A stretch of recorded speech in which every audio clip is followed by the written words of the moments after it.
জ্যেষ্ঠসকলক ঈশ্বৰ উপাসনাৰ বিষয়ে নকওঁ, এইকাৰণেই নকওঁ তেওঁলোকে এটা পুষ্ট সময়সীমা পাৰ কৰিছে। বিশেষকৈ আমাৰ ডেকাচামৰ মাজত ঈশ্বৰ উপাসনাৰ সংখ্যা কিন্তু কম। ঈশ্বৰ উপাসনা মানে এনেকুৱা নহয় যে পুৱা গধূলি অধাই নামকে গাই থকা, যিখিনি নীতি নিয়ম তাকে আচৰণ কৰি থকা। পুৱা গধূলি অন্ততঃ ঈশ্বৰ চিন্তনৰ ব্যৱস্থা এটা লাগে। দৈত্যসকলেও যিটো নিত্যকৰ্ম এৰি দিয়া নাছিল, আজি কিন্তু বহু ক্ষেত্ৰত আমি এৰি দিলোঁ। নহ'লেনো সন্ধ্যা লাগিল মাত্ৰ প্ৰতিঘৰ গৃহতে ঘোষা এফাকি গোৱাৰ শব্দ অন্ততঃ শুনিব লাগিছিল, কিন্তু আজিৰ সেইটো ব্যৱস্থা নাই। আমি এইকাৰণে এইখিনি কথাৰ পৰা আৰম্ভ কৰিছোঁ, কাৰণ আজিৰ সময়ত এইখিনি কথা কম বেছি পৰিমাণে প্ৰাসংগিক হৈ পৰিছে। তেনেদৰে চাবলৈ গ'লে পূৰ্বৰ সত্যত এটা দাপৰ যুগৰ পৰিপ্ৰেক্ষিতত কলিযুগৰ সম্পূৰ্ণ বিপৰীত এখন প্ৰতিচ্ছবি। আন এক দৃষ্টিৰে চাবলৈ গ'লে কলিযুগতকৈ আকৌ উত্তম যুগো নাই। কিয় নাই? কাৰণ পূৰ্বৰ যুগসমূহত তপ জপ যজ্ঞ ধ্যান কৰি চাওকচোন, ঋষিমুনিসকলে হাজাৰ হাজাৰ বছৰ পাৰ কৰাৰ পাছতে ভগৱন্তক প্ৰাপ্ত কৰিব পাৰিছিল। কলিযুগৰ বাবে ইমান কঠিন ব্যৱস্থা নাই। আৰু আমি মনুষ্য জীৱনটোতো যদি চাওঁ, সত্যত এটা দাপৰ কলি, এই 4 যুগৰ ব্যৱস্থাটো আমি নিজৰ শৰীৰতো চাব পাৰোঁ। সত্য যুগে ধ্যান, চাওকচোন মনুষ্য জীৱনটোতো সেইবাবে 4 আশ্ৰমত ভাগ কৰা হৈছে: ব্ৰহ্মচৰ্য, গাৰ্হস্থ্য, বানপ্ৰস্থ আৰু সন্ন্যাস। সত্য যুগে ধ্যান। প্ৰথম আমি জন্ম গ্ৰহণ কৰিলোঁ মাতৃগৰ্ভৰ পৰা, তাৰ পাছত অকণমান জনা বুজা হ'লগৈ, অ আ ক খ শিকিছে, শিক্ষা অৰ্জন।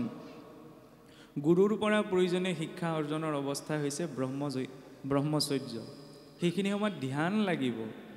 যদি বিদ্যা অৰ্জনত, জ্ঞান অৰ্জনত আমাৰ ধ্যান নাথাকে জীৱনৰ সেই আদিম কালত, তেতিয়াহ'লে পাছৰ জীৱনত সেই বিদ্যা আৰু জ্ঞানৰ প্ৰয়োগৰ জৰিয়তে মনুষ্য জীৱনটো সুশৃংখলিত হ'ব নোৱাৰে। সেইবাবে চাওকচোন, সত্য যুগত ধ্যান, যিকোনো কৰ্ম কৰোঁতে আমি কৈ থাকোঁ নে ছাত্ৰানাং অধ্যয়নং তপ। ছাত্ৰ অৱস্থাত আমাৰ মূল উদ্দেশ্য আৰু কৰ্ম হৈছে কি? ধ্যান দি নিজৰ প্ৰয়োজনীয় সকলো দিশ জানি বুজি লোৱাটো। ত্ৰেতাত যজ্ঞ বৈ বিষ্ণু, যজ্ঞ বৈ কৰ্ম, যজ্ঞ বৈ শ্ৰেষ্ঠানম কৰ্ম। যজ্ঞই বোলে শ্ৰেষ্ঠ কৰ্ম। কেৱল ঘৃতাহুতি দিয়াটোৱেই যজ্ঞ কৰ্ম নহয়, যজ্ঞই কৰ্মকো বুজায়। জ্ঞান অৰ্জন কৰিলে, নহয়নে? জ্ঞান অৰ্জন কৰিবলৈ হ'লে প্ৰয়োজনীয় বস্তুটো হৈছে কি? ধ্যান। চকুমুদি বহি থকাটোৱে ধ্যান নহয়, যিটো আমি ইংৰাজীত ক'বলৈ গ'লে কনচেনট্ৰেশ্যন বুলি কওঁ, একাগ্ৰতা। সেই ধ্যানটো থাকিলেহে প্ৰয়োজনীয় বিদ্যা জ্ঞান অৰ্জন কৰাটো সম্ভৱ হ'ব। ইয়াৰ পাছত আহিলে ত্ৰেতা যুগে যজ্ঞ, কৰ্মৰ যুগ। ব্ৰহ্মচৰ্যৰ পাছত তেওঁ গাৰ্হস্থ্যত প্ৰৱেশ কৰিলে। কৰ্ম কৰিবই লাগিব। খালি কৰ্ম কৰাৰ আটাইতকৈ উত্তম বিধানটো কি? হে ৰাম যত কৰ্ম সবে বন্ধ, সাংখ্যবাদী কহে, যদি চৰতৰ্পে তেবে বন্ধনু হে। যে সাংখ্য জ্ঞানৰ দাৰ্শনিকসকলে কয় যে সংসাৰজনিত যিমানবিলাক কৰ্ম আছে, সেয়া লাগিলে ভাল কৰ্মই হওক বেয়া কৰ্মই হওক, সকলো কৰ্ম হৈছে জীৱৰ বন্ধনৰ কাৰণ। এইটো হৈছে দৰ্শন। কিন্তু ভক্তি মাৰ্গে কৈছে কি? যে হয়, কৰ্ম আমি যিয়েই নকৰোঁ কিয়, ভাল কৰিছোঁ বেয়া কৰিছোঁ, সকলো কৰ্ম জীৱৰ বন্ধনৰ কাৰণ। ভাল কাম কৰিলেও আমি ক'লৈ যাম? পিছত বোলে অন্তিম সময়ত আমি স্বৰ্গলৈ যাবলৈ পাৰোঁ। স্বৰ্গলৈ গৈ যেতিয়ালৈকে পুণ্য থাকিব তেতিয়ালৈকেহে ভোগ। পুণ্যক্ষয় ভৈলে দুনাই নৰকত মজে। পুনৰ সেই পুণ্য শেষ হ'লে এই মৰ্তলৈ নামি আহিব লাগিব। এইটো হৈছে দৰ্শন। কিন্তু ভক্তি মাৰ্গৰ সিদ্ধান্তই কৈছে কি? যদি ঈশ্বৰত অৰ্পে তেবে বন্ধনোহে। যদি সেই কৰ্ম আমি ঈশ্বৰৰ অৰ্থে আচৰণ কৰোঁ, তেতিয়া সেই বন্ধন জীৱৰ অৰ্থে, সেই কৰ্ম কেতিয়াও বন্ধনৰ কাৰণ হ'ব নোৱাৰে। ঈশ্বৰৰ অৰ্থে আচৰণ কৰা কৰ্ম মানে কেৱল নৈবেদ্যৰ ঠগীখন অৰ্পণ কৰা, নামষাৰ প্ৰসংগ কৰা, এইখিনিয়ে নহয়। এইখিনি সামাজিক কৰ্ম। দৈনন্দিন জীৱনতো আমি যিবিলাক কৰ্ম কৰিছোঁ, সকলোৰে দায়িত্ববিলাক বেলেগ বেলেগ, কৰ্ম ব্যৱস্থা বেলেগ বেলেগ। সেয়াও ঈশ্বৰ প্ৰদত্ত আপোনাৰ মোৰ বাবে দায়িত্ব। গতিকে নিজৰ কৰণীয় দায়িত্বকো যেতিয়া আমি ঈশ্বৰ প্ৰদত্ত বুলি ভাবি নিষ্ঠা সহকাৰে ঈশ্বৰত অৰ্পণা কৰি কৰোঁ, তেতিয়া সেয়াও হয় ভগৱত কৰ্ম। আৰু সেই কৰ্মৰ ভাৱনাটোহে ভাগৱতে আমাক আদৰ্শ হিচাপত উপস্থাপন কৰিছে। কিয়? সৰ্ব অৱস্থাতে ভক্তি কৰা বধানে সমস্ত শাস্ত্ৰৰ তাৎপৰ্যই মানে। সকলো অৱস্থাতে ভক্তি, সেইটো হৈছে সৰ্বশাস্ত্ৰ সন্মত সিদ্ধান্ত। কেনেদৰে কৰিম?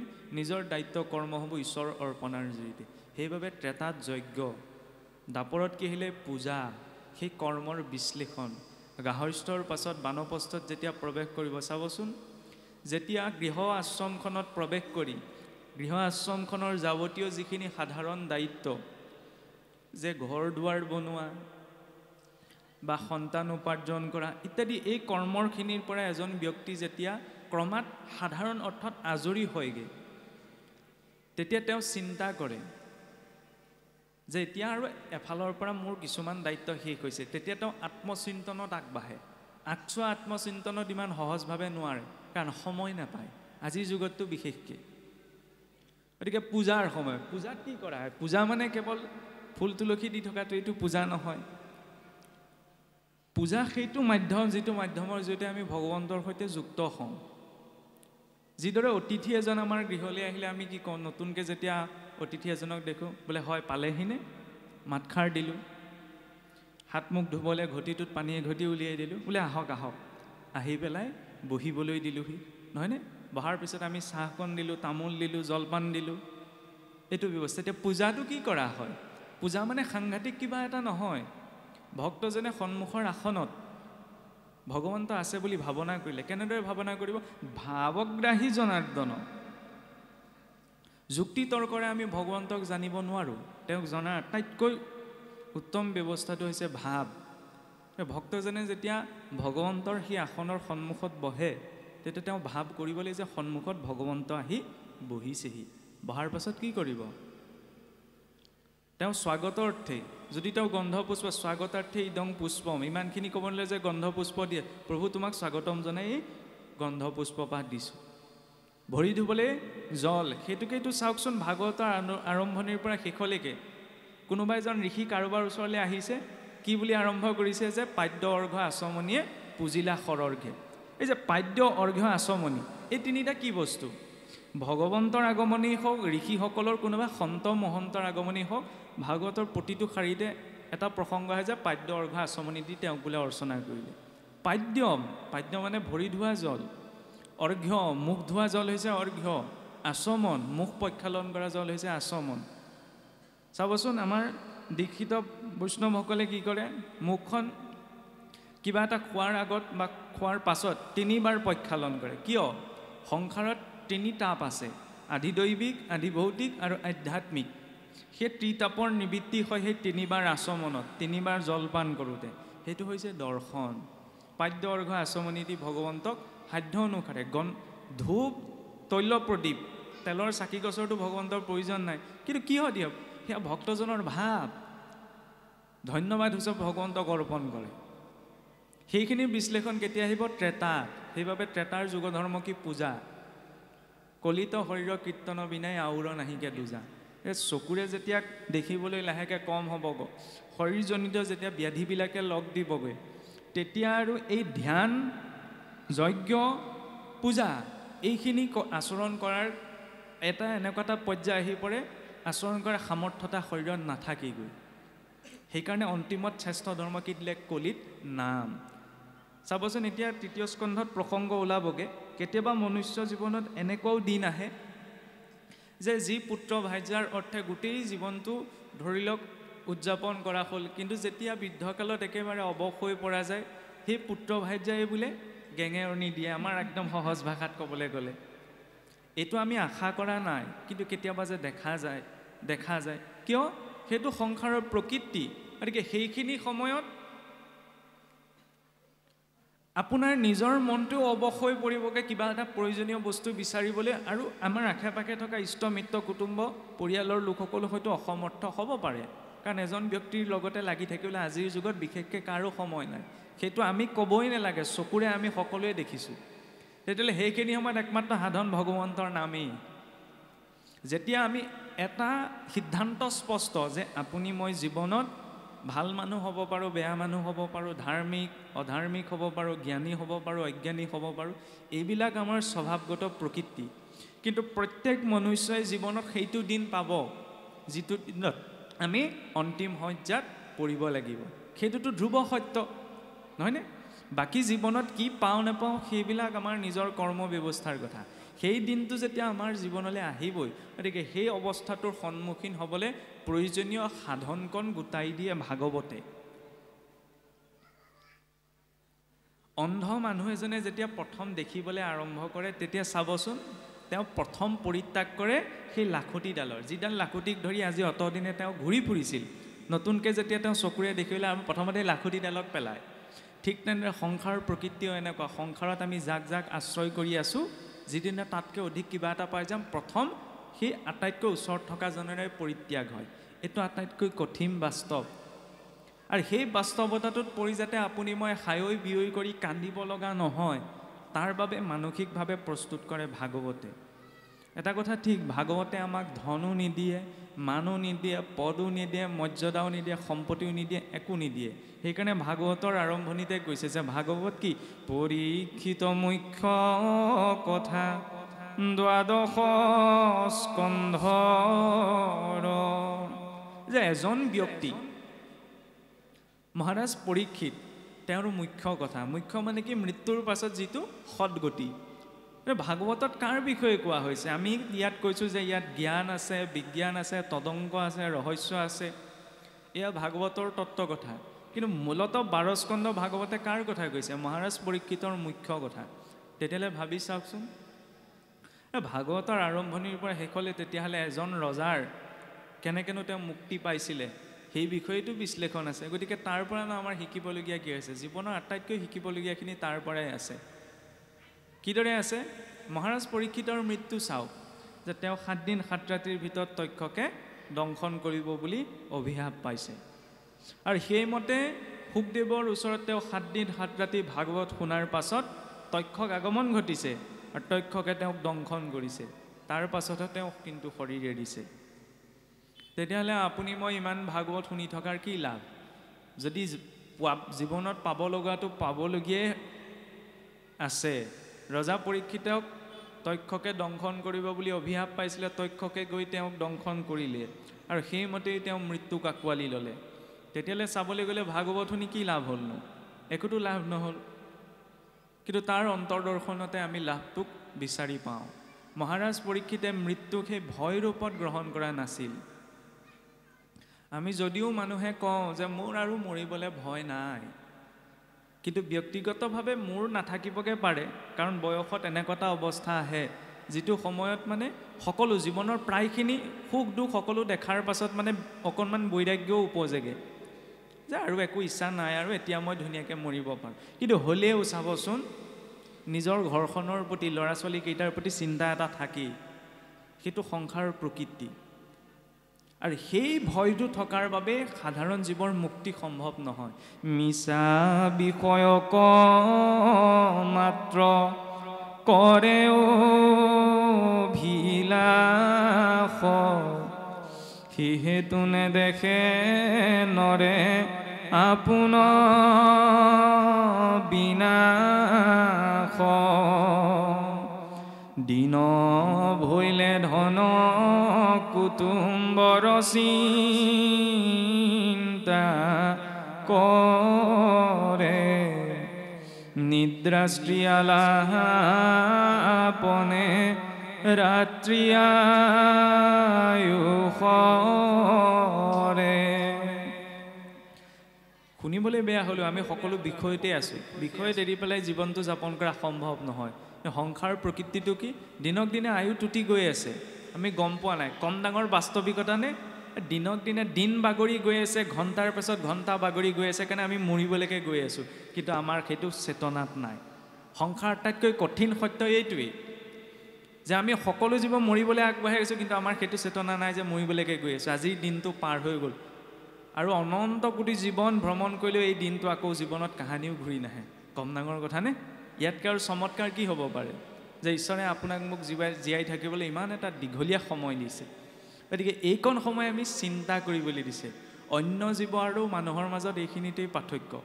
অন্য জীৱ ইমান চিন্তা কৰিব নোৱাৰে, ইমান ভাবিব নোৱাৰে, কিন্তু মানুহে পাৰে। মানুহৰ মনুষ্যত্ব এইখিনিতেই, নহয়নে? মনুষ্যত্বৰ প্ৰকাশ কাৰোবাক ধমকি দিয়াত, কাৰোবাৰ সৈতে যুক্তি তৰ্ক কৰাত, ক'ৰবাত কিবা ৰণ জয় কৰাত পুৰুষাৰ্থ নাই। পুৰুষাৰ্থ ক'ত আছে? আমি নিজক শান্ত এটা স্থিতিত জীৱনটোত ৰাখিব পাৰিছোঁনে নাই পৰা। কাৰণ জংঘলতো যিবিলাক জীৱ আছে নিজ নিজ স্থিতিত সদায় শান্ত। কাহানিও সিংহ, বাঘ, মেকুৰী, কুকুৰ এইবিলাকৰ মাজত প্ৰয়োজনীয় বস্তুখিনি লৈ কাহানিও হুলস্থুল হোৱা আমি দেখা নাপাওঁ। হুলস্থুল হয় একমাত্ৰ মনুষ্যৰ মাজত।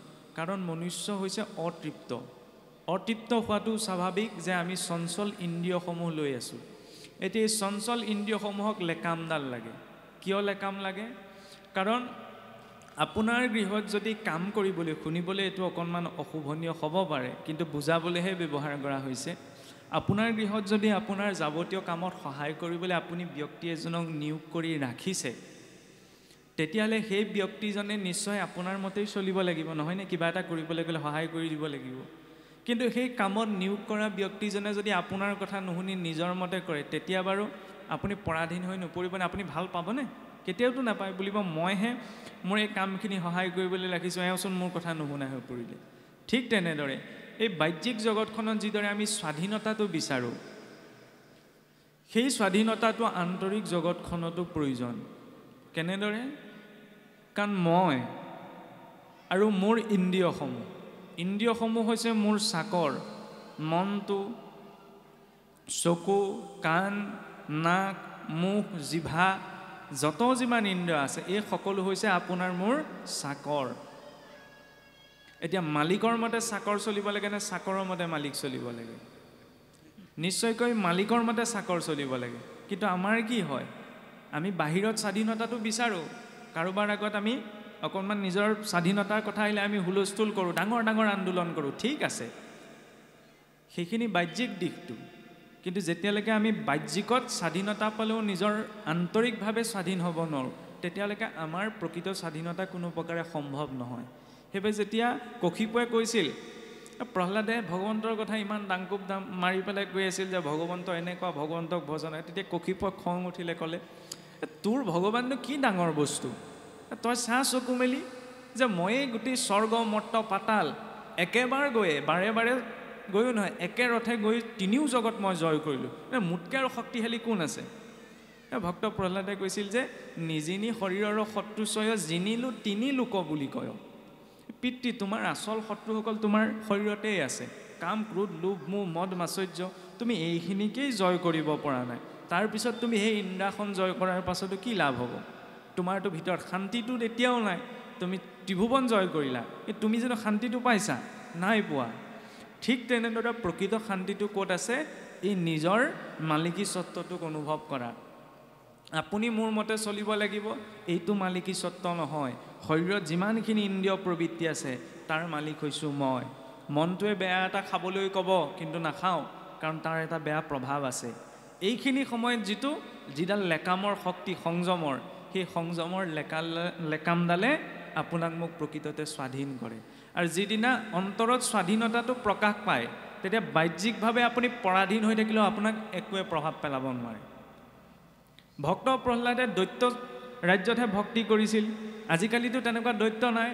আগত দৈত্যসকলে ব্ৰহ্ম ঋষি মহিষীসকলক চুবাইছিল, চুবাই পেলাই হাৰ জমা কৰি দিছিল। ভগৱান ৰামচন্দ্ৰ যেতিয়া বনবাসত আহি পেলাই দেখিছিল যে দণ্ডকাৰণ্যত গোটেইখন হাড়ৰ দৌম হৈ আছে, তেতিয়া মহিষী বিশ্বামিত্ৰক সুধিলে যে ইমান ডাঙৰ ডাঙৰ হাড়ৰ দৌম এইবিলাক কিয়? বোলে এইবিলাক ৰাক্ষসগণৰ, এইবিলাক ব্ৰহ্ম ঋষি মহিষীসকলৰ অস্থি বোলে, যাক ৰাক্ষসগণে জীৱিত অৱস্থাত ভক্ষণ কৰি হাড়বিলাক জমা কৰি থৈছে। আজিকালিতো তেনেকুৱা নাই হোৱা। গতিকে সেইটো যুগতকৈ অলপ হ'লেও আমি ভালত আছোঁ। ইমান এটা সাংঘাতিক পৰিৱেশ সৃষ্টি হোৱাকৈ নাই। কিয় ভাগ্যৱান? এই যুগটো ভগৱন্তই সেইকাৰণে ৰাখিলে। চাওকচোন যে 4টা যুগৰ ভিতৰত 71টা দিব্য যুগৰ যিটো 28 সংখ্যক কলিযুগ, সেইটো কলিযুগতহে ভগৱন্তৰ নাম ৰূপত অৱতাৰ হয়।